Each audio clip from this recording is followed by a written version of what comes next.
नमस्कार साथियों। तो आज हम बात करने वाले हैं बेटा जेनेटिक्स के पार्ट 4 की।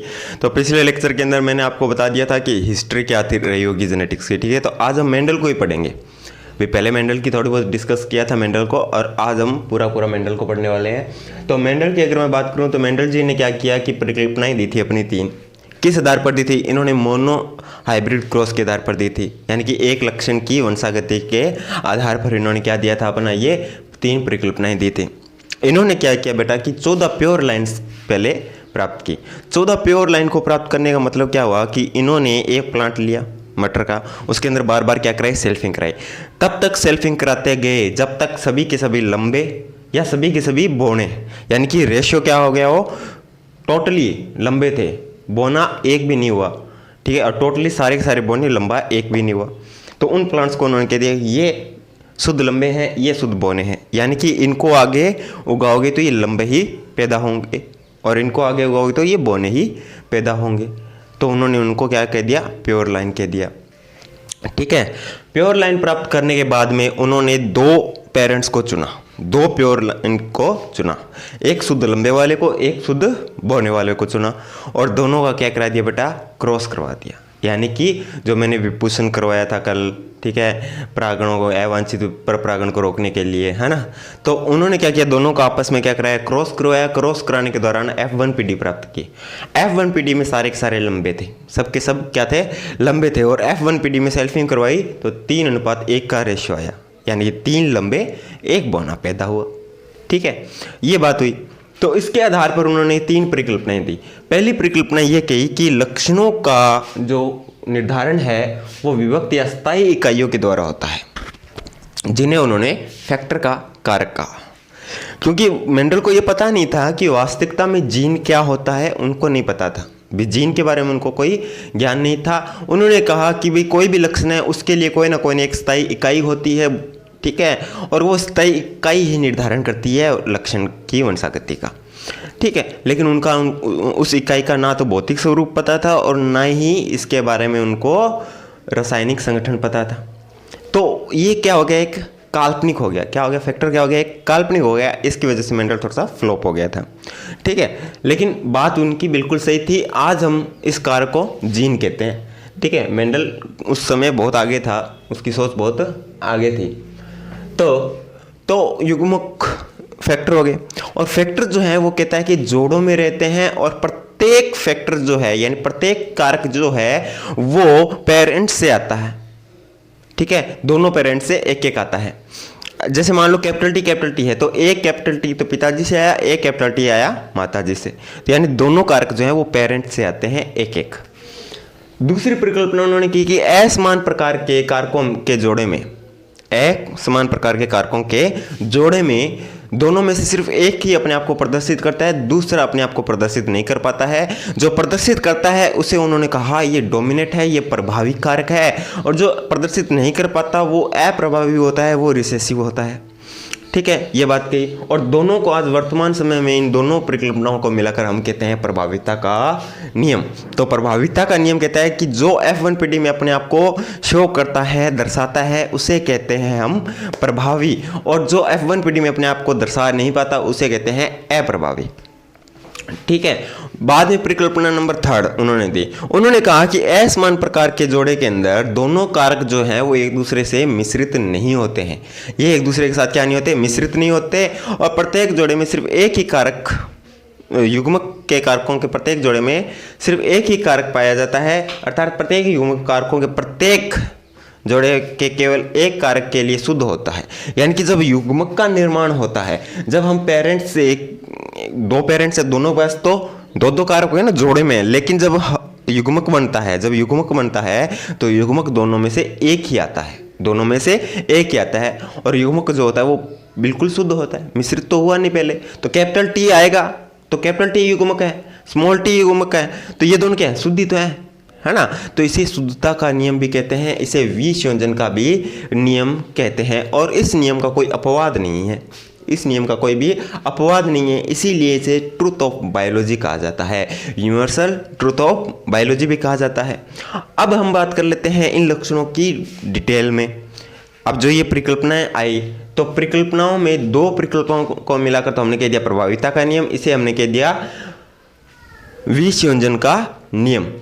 जो प्रभाविता का नियम है, इसके दो अपवाद देखने को मिलते हैं, अपूर्ण प्रभाविता और सहप्रभाविता। अपूर्ण प्रभाविता का मतलब जब एक रेड पुष्प लोगे एक व्हाइट लोगे, दोनों का क्रॉस कराया, आपके पास गुलाबी प्राप्त हुआ, तो आप कहोगे इसमें अपूर्ण प्रभाविता है।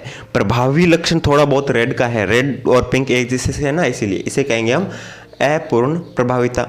और आपने गाय देखी होगी, गाय एक कलर की हो सकती है, गाय के अंदर 2-3 कलर भी आ सकते हैं, तो वो होता है सहप्रभाविता का अपवाद। ये सहप्रभाविता दर्शाते हैं कैटल्स, ठीक है। तो इसके कुछ अपवाद होते हैं, इसके कोई अपवाद नहीं है, सेग्रीगेशन के कोई अपवाद नहीं है, विसंयोजन के कोई अपवाद नहीं होते हैं। आओ अब इन एक एक को डिस्कस करते हैं। मेंडल ने जो अपनी परिकल्पनाएं दी थी वो मोनोहाइब्रिड क्रॉस के आधार पर दी थी। तो उसने 2 पेरेंट्स को चुना, 2 प्योर लाइन को चुना। किसको चुना? 2 प्योर लाइन्स को चुना, प्योर लाइन वाले पेरेंट्स को चुना। तो एक पेरेंट्स को मान लो कैपिटल टी चुन लिया और दूसरे को चुन लिया स्मॉल टी। ये शुद्ध बोना है, ये शुद्ध लंबा है। प्योर लाइन को चुना कैसे होगा? मान लो कि कोई प्लांट था कैपिटल टी स्मॉल टी, ठीक है, कैपिटल टी स्मॉल टी। तो इसके अंदर बार बार क्या कराई उन्होंने? सेल्फिंग कराई। किसके अंदर? इसके अंदर बार बार क्या करा दी? सेल्फिंग करा दी। तो सेल्फिंग कराओगे तो आपके पास में एक तो कैपिटल टी प्राप्त होगा, एक आपको कैपिटल टी स्मॉल टी प्राप्त होगा, एक और कैपिटल टी स्मॉल टी और स्मॉल टी।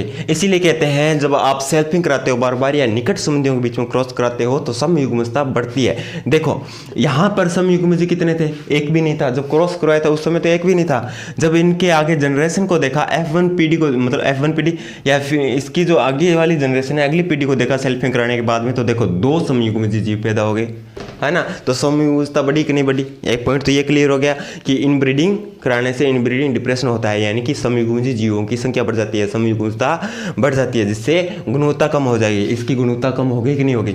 हो गई ना। तो अब इसमें और इसमें ये 4 हैं, चारों के अंदर क्या कराई उन्होंने? सेल्फिंग कराई। इससे कराई तो सभी लंबे प्राप्त हुए, सभी लंबे मिले, ठीक है। तो इस प्रकार वाले बीजों को उन्होंने दिया प्योर लाइन। ये क्या हो गई?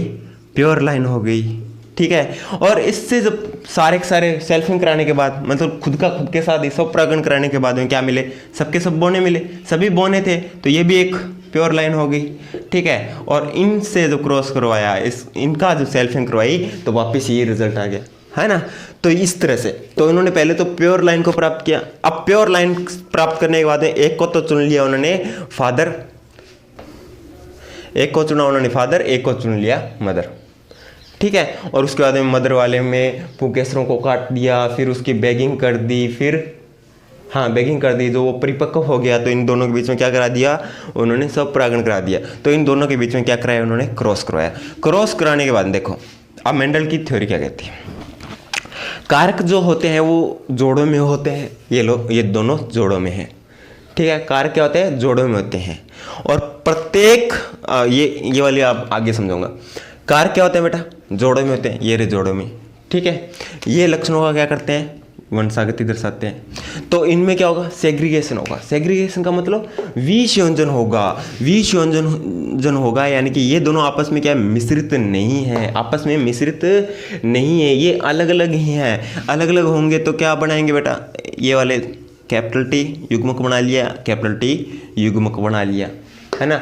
तो युग्मक शुद्ध होते हैं। शुद्ध का मतलब ये कैपिटल टी अकेला है, बिल्कुल प्योर है, बिल्कुल क्या है? प्योर है। इसीलिए उसे कहते हैं शुद्धता का नियम, विसंयोजन का नियम। यहाँ पर भी स्मॉल टी अलग अलग हो गए, युग्मक बना लिए।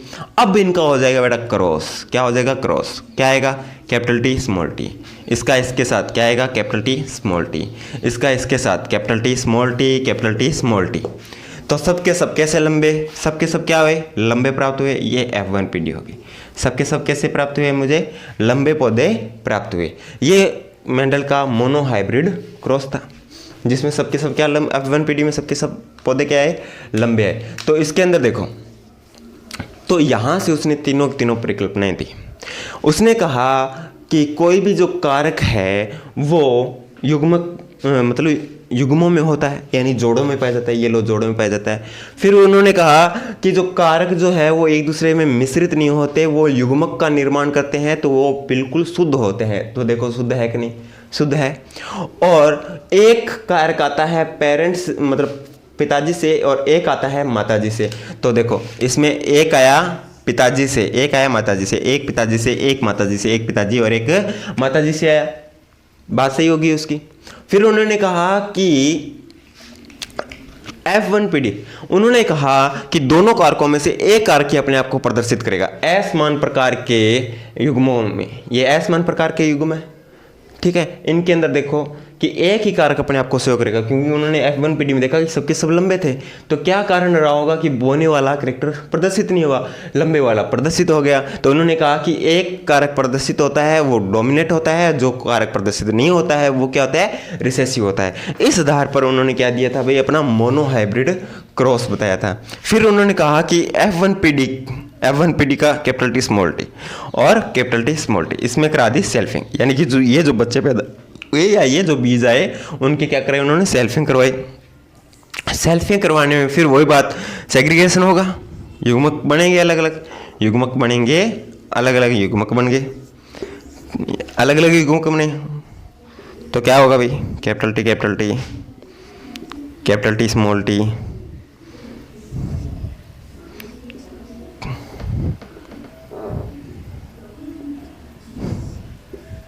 Capital T small T and small T.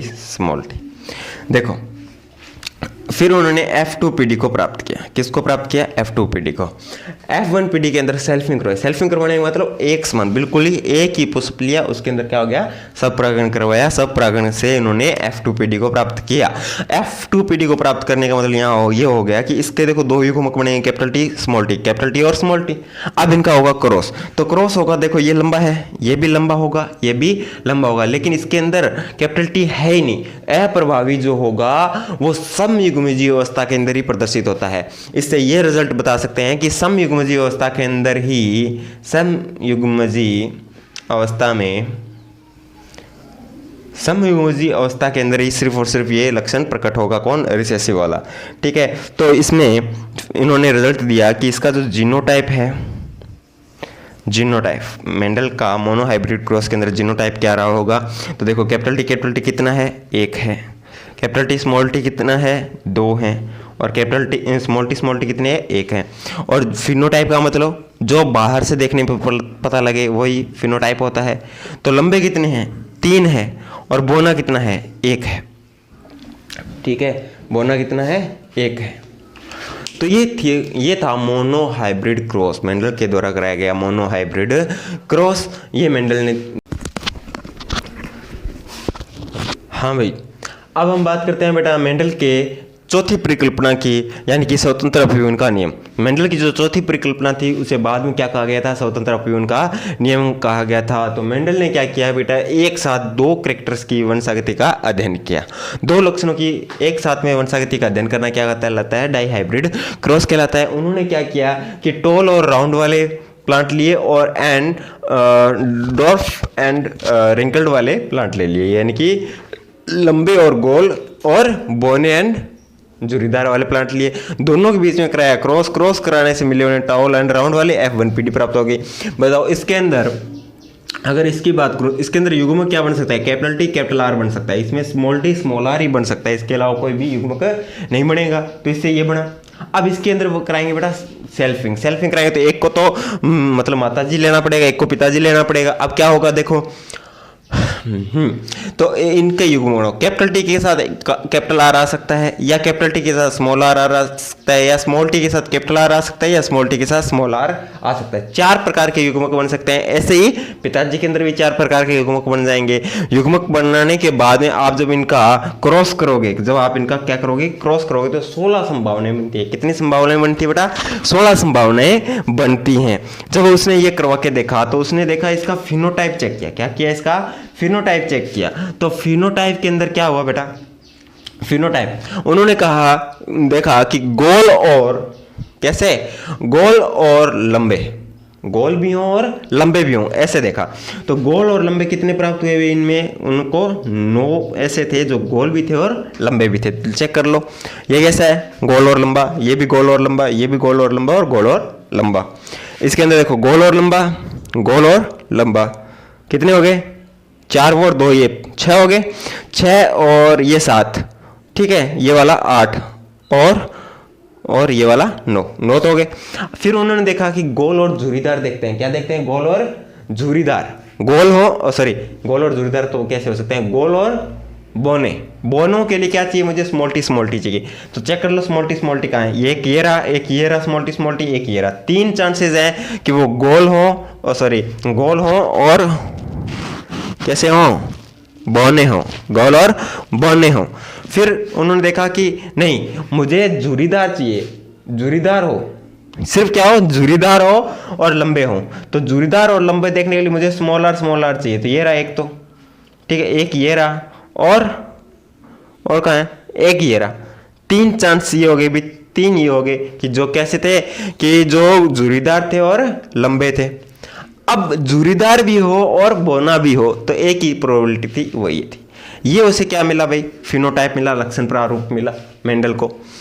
अब उसने देखा कि क्या एक लक्षण दूसरे लक्षण को प्रभावित करता है क्या, एक लक्षण दूसरे लक्षण को प्रभावित करता है क्या। तो आप देख रहे होंगे कि जो बोना है, देखो दोनों जीन रिसेसिव है लेकिन फिर भी ये क्या है, लंबा है, यानी कि दोनों जीन रिसेसिव है, यानी कि ये झुर्रीदार है लेकिन लंबा है, झुर्रीदार भी है और लंबा भी है। ये तो यार गलत बात हो गई ना। अभी देखो लक्षण क्या था, डोमिनेट कौन है, लंबापन, तो इसके साथ डोमिनेट तो नहीं आया ना, रिसेसिव वाला आ गया।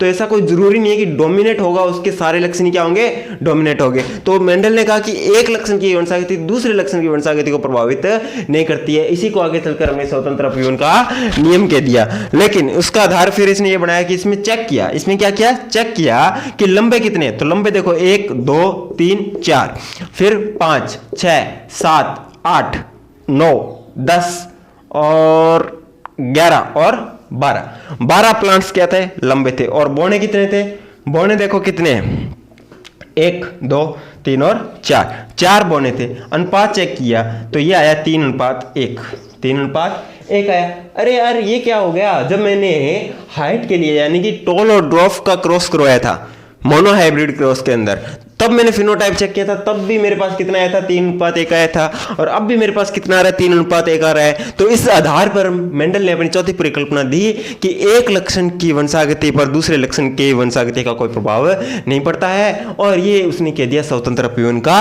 नियम। और मेंडल की किस्मत अच्छी थी कि जो 2 लक्षण उसने लिए थे वो दोनों एक क्रोमोसोम यानी समजात गुणसूत्र पर नहीं पाए जा रहे थे, वो असमजात गुणसूत्र पर थे। अभी बात करेंगे कि समजात पर होते तो क्या होता। तो असमजात गुणसूत्र के नॉन एलिक जीन पेयर जब अलग होंगे, यानी नॉन एलिक जीन की बात करेंगे, जो नॉन एलिक जीन है उनकी अगर बात करेंगे तो वो क्या होते हैं बेटा, लक्षण एक दूसरे के लक्षण को प्रभावित नहीं करते हैं, उनका कोई प्रभाव नहीं होता है, वो वंशागति क्या होती है, स्वतंत्र होती है। उसे कहते हैं स्वतंत्र अपव्यूहन का नियम। लेकिन असमजात गुणसूत्र पर होने चाहिए जीन पेयर, कहाँ होने चाहिए भाई, असमजात गुणसूत्र पर होने चाहिए। ठीक है, मैंने यहाँ पर कुछ क्रोमोसोम बनाए हैं और इनका हमने पृथक्करण किया है। ये दोनों क्या हो गए, पृथक्कृत हो गए, ये अलग अलग हो गए। ठीक है, अब देखो पहला है विसंयोजन। विसंयोजन का मतलब एलिक जीन पेयर का अलग होना। एलिक का मतलब क्या हो गया, जो कि समजात गुणसूत्र पर पाए जाते हो, उनका लोकस एंड स्थान क्या हो, समान हो, और उनका लक्षण क्या हो, समान हो, उसे कहते हैं एलिक जीन। अब देखो capital T small T, capital T और स्मॉल टी क्या है बेटा, एलिक जीन है। Capital M and small M क्या है, एलिक जीन है। तो ये दोनों क्या हो गए, अलग अलग हुए। यानी कैपिटल टी का स्मॉल टी से अलग होना, कैपिटल एम का स्मॉल एम से अलग होना, कैपिटल आर का स्मॉल आर से अलग होना, क्या कहलाता है, विसंयोजन कहलाता है। क्या कहलाता है, विसंयोजन कहलाता है। और ये जो प्रोसेस है वो एनाफेज फर्स्ट के अंदर होती है। आगे हम सेल डिवीजन के अंदर पढ़ेंगे कि कोशिका विभाजित होती है तो उसके अंदर एनाफेज आती है, मेटाफेज आती है और प्रोफेज आती है। ये सब क्या है वो हम सेल डिवीजन के अंदर पढ़ेंगे। तो एनाफेज फर्स्ट के अंदर क्या होता है बेटा, विसंयोजन होता है। अब विसंयोजन हो गया। अब देखो स्वतंत्र अपव्यूहन सिर्फ असमजात गुणसूत्र पर पाए जाने वाले नॉन एलिक जीन का अलग होना क्या कहलाता है, स्वतंत्र अपव्यूहन कहलाता है। यहां देखो अब देखो capital T capital M, capital T capital M, small T small M और कैपिटल आर स्मॉल आर। अब इनका जो होगा स्वतंत्र अपव्यूहन का मतलब क्या हो गया यहाँ पर, देखो ये यहाँ पर ये अलग अलग हो रहे हैं, ठीक है। कैपिटल टी जो है वो स्मॉल आर से क्या हो गया, अलग हो गया। कैपिटल आर स्मॉल आर से अलग हो रहा है, यहाँ पर कैपिटल टी स्मॉल टी से अलग हो रहा है, ठीक है। ये तो हो गया विसंयोजन।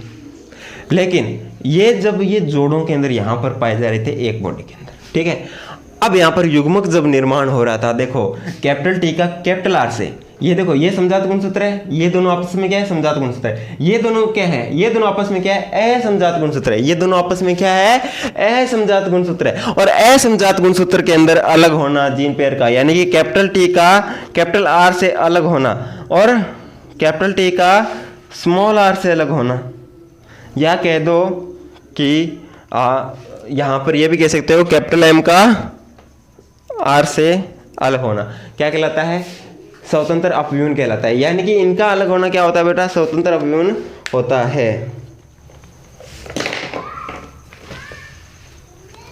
ठीक है। और ये जो क्रिया होती है वो मेटाफेज फर्स्ट केंद्र होती है। किसमें होती है बेटा, मेटाफेज फर्स्ट केंद्र होती है। तो यहां देखोगे कि आप ये दोनों क्या थे, समजात गुणसूत्र है। ये दोनों समजात गुणसूत्र है क्योंकि समान लोकस पर क्या है, समान प्रकार की जीन उपस्थित है। कैपिटल टी है तो यहाँ स्मॉल एम है, यहाँ कैपिटल स्मॉल टी है, कैपिटल एम है तो स्मॉल एम है। इनका अलग होना यानी कि विसंयोजन। लेकिन दो असमजात गुणसूत्र, ये दोनों असमजात गुणसूत्र है। यहाँ पर तो कैपिटल टी पाया जा रहा है, यहाँ पर आर पाया जा रहा है, यानी कि समान स्थल पर समान प्रकार के जीन नहीं है तो ये असमजात गुणसूत्र है। और समजात गुणसूत्र के जो जीन पेयर है उनका अलग होना, इनका अलग अलग होना क्या कहलाएगा बेटा, स्वतंत्र अपव्यूहन कहलाएगा। फिर बात करते हैं क्रॉसिंग ओवर। क्रॉसिंग ओवर के अंदर क्या होगा, क्रॉसिंग ओवर के अंदर देखो समजात गुणसूत्र पर पाए जाने वाले नॉन एलिलिक जीन का अलग होना। देखो पहले तो हमने बात की थी कि असमजात गुणसूत्र पर पाए जाने वाली नॉन एलिलिक जीन का अलग होना क्या कहलाता है, स्वतंत्र अपव्यूहन कहलाता है। लेकिन यहां ये वाला जो केस था, इसीलिए ये मैंने लिखा है यहां पर असमजात गुणसूत्र के नॉन एलिलिक जीन का अलग होना क्या कहलाता है, स्वतंत्र अपव्यूहन कहलाता है। अगर समजात गुणसूत्र पर दोनों है, यानी कि